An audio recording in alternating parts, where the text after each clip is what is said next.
Hey everyone, Patrick here, and I am going to be talking about the iPad because I had the chance of holding it in my own hands for about an hour and a half. I know you guys, well, I really need a shave. So this could be photoshopped, but it's not. I know all of you guys have been using the iPad for a long time.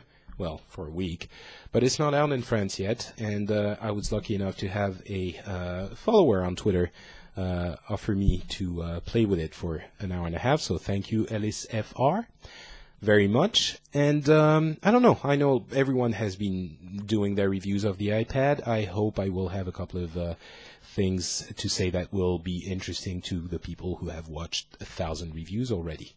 Okay, so first of all, let's talk about the wrong or right way to hold it. As you know, Apple claims there is no wrong way to hold it.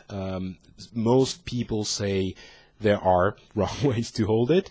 I would say there are mostly wrong ways to hold it. I mean, it is super heavy.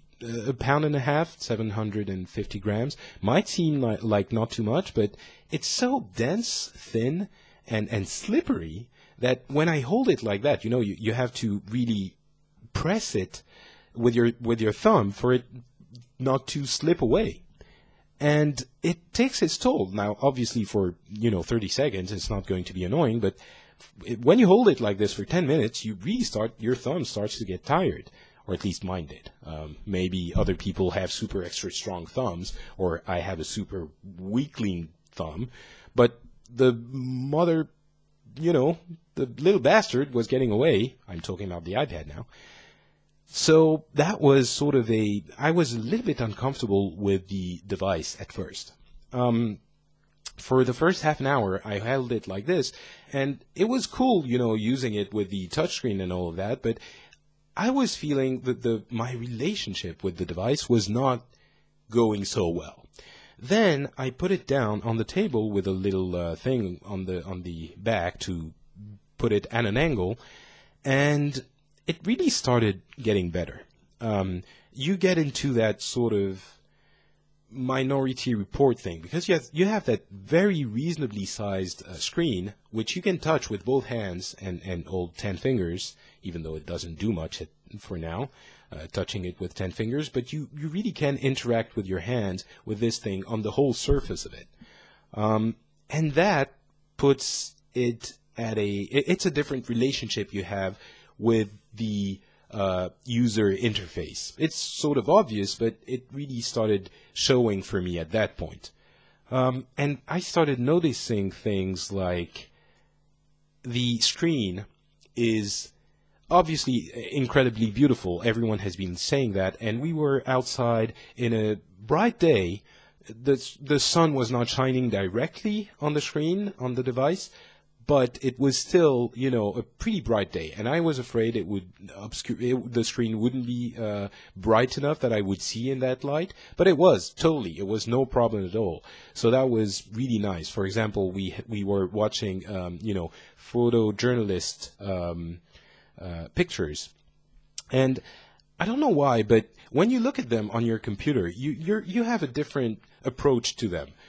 You're sitting at your desk, you're looking at something that is either work related or distant, because that's the relationship you have with your computer. But when you look at them on the iPad, it impacts you a lot more. So these beautiful pictures, of some Southeastern Asian village, or the standard photojournalist thing, really popped and made more of an impact on me than they would if I just saw them in a web page. So that was the first thing that struck me about the screen, which is pretty, everyone says it. The second thing is the responsiveness of the screen, of the touch aspect of it. And everyone says it too, but what struck me as very important is how Apple...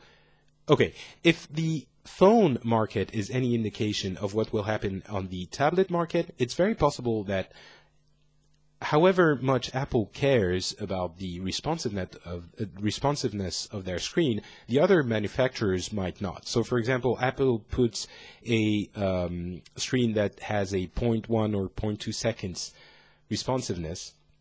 Other manufacturers might say, well, 0.5, 0.6 is enough. And with this, it really isn't. It only works if you have immediate response or almost immediate response with your screen. It's seminal to the experience. And I'm afraid that even the HP Slate, which looks really slick, when you see the videos, I'm a little bit worried that you see a little bit of them touching the screen and it not reacting as fast as the iPad will or does.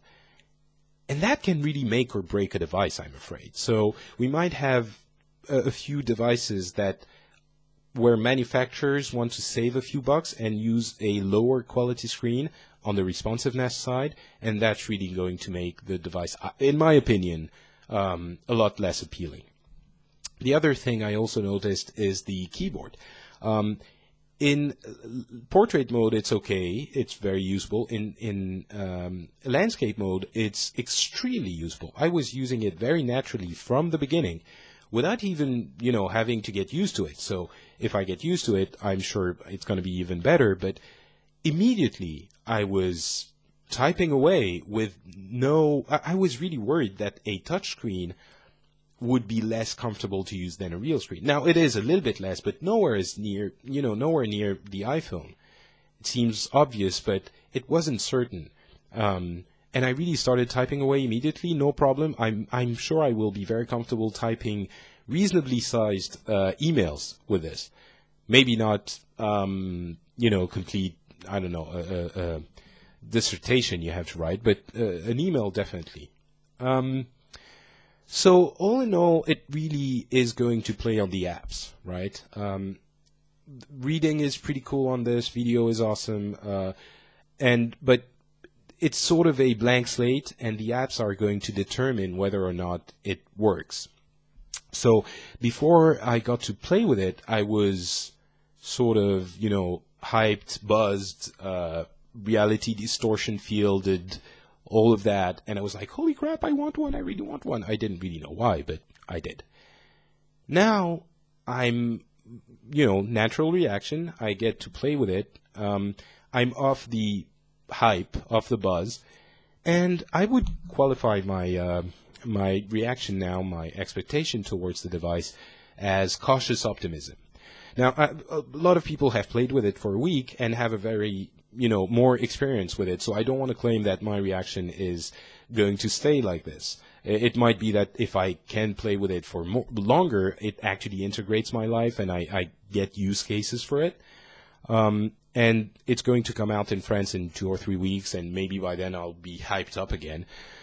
For now, looking at it in a little bit cold way, I'm thinking there is a big potential. It's really going to be how people make use of it that determine if it's awesome or just a cool toy. Which is, I think, again, what everyone's been saying. Okay, I guess that's pretty much it. Cautious optimism, it's cool, and apps are going to make or break it. And I will say, we don't know what the apps are going to make with it. It's only the beginning, so the exciting thing is going to see what developers make of it with interesting different apps, especially relating to that feeling of Minority Report thing, because with this screen you can interact with all your fingers. The relationship changes, as I was saying, and it will be a different experience from a computer, from a phone, from all the other types of device which are not like this. All right, I'm starting to ramble. I guess that means it's time to end this video. So thank you for watching, and talk to you soon. Bye.